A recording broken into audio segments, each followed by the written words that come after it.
Welcome back.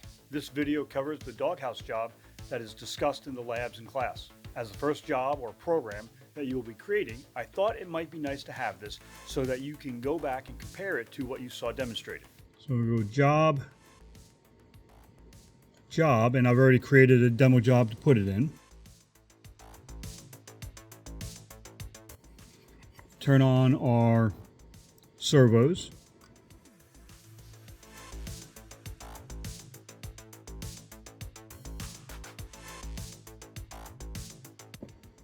All right. So we normally want to start from a known position, so we can come back to robot, second home,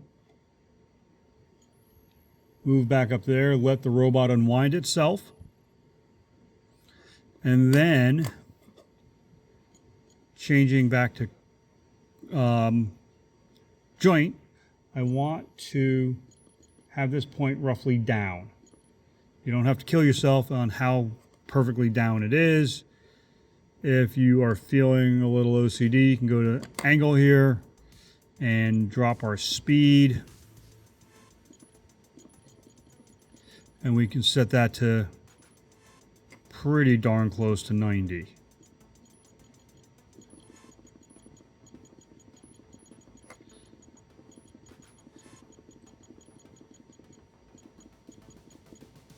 All right, so we're at 90.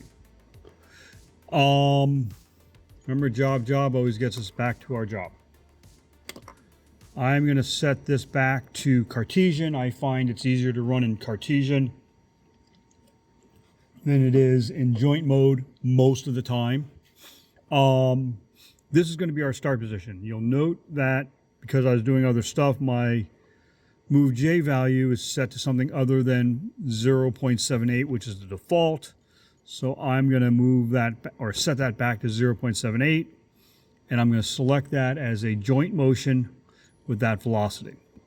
This is our home position. This allows it to go back to that location slowly so it doesn't slam into something before we have a chance to recover or react to it. We're then going to go down. Whoops. And I'm going to run this at the recommended speed, which is medium, so you can see how fast or slow it's moving. We will, once I've shown you this a little, I'm going to speed up the video, and I'm actually going to speed up the robot. Do not run the robot at a faster speed until you're more comfortable with it. Now, we don't want to quite touch the foam, but we do need to get to this front left corner. And what I like to do is, because we want to go to a known location and we want to be pretty accurate with it, we'll get that set there. And then I'm going to come up to the actual position I want. Remember from the discussion in the lab, or the discussion will be in for lab, that the points, there's an approach point, and then there's the actual point that we care about. And so this is my approach point. I do want to make that go a little faster though, so we can shift and increase our speed to 25. We can hit enter because we're happy with that position. We can drop it back down to just above the foam. Again, please do not stab the foam with the robot.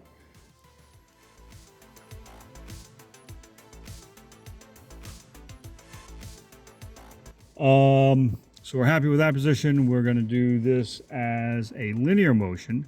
So I'm going to change my motion type, and it's already set to 375. If it wasn't, I would hit select, arrow over, shift up, down to get to this desired speed on the preset jumps.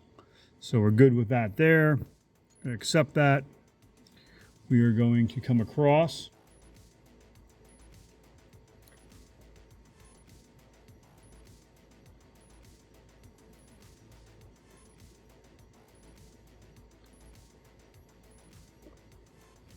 And we're good with that. We are still in linear, so we're going to accept it. We are going to go up. And the exact height is not that critical for this, so that's good enough. Enter. Now, to get back to our initial starting spot, a cheat is, or a hack is, to go back up to that position in your job, move the robot physically there,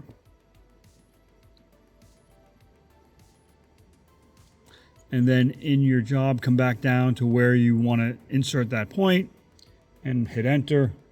We're going to make this a joint motion again. All right, so there's our 6 points. Go back to the top first point. We can do interlock forward to go to that point and step through it. You'll notice the black box on the line number is solid. That means it's at that point. At that command position, we're going to come down, and we're just testing the motion types here. Make sure everything's happy. I'm going to, every time it stops, make sure it's where I think it should be. Let go of forward. And you can keep your finger on the interlock. That's fine. Let it go all the way across. And yes, this is a little tedious, but considering this is now about a $30,000 robot, it's probably better that we make sure we're not going to crash it. That's just the robot, by the way. All right, so there's our job. We're happy with it. We can go back up, do interlock, test start to run the whole thing at 25% or at whatever the max speed that was programmed is. You'll notice that as the gripper moves across the front of the foam, it does so in a straight line. It maintains that distance the entire way. So that's all we have for this video. Hopefully this was helpful. And until next time, thanks for watching.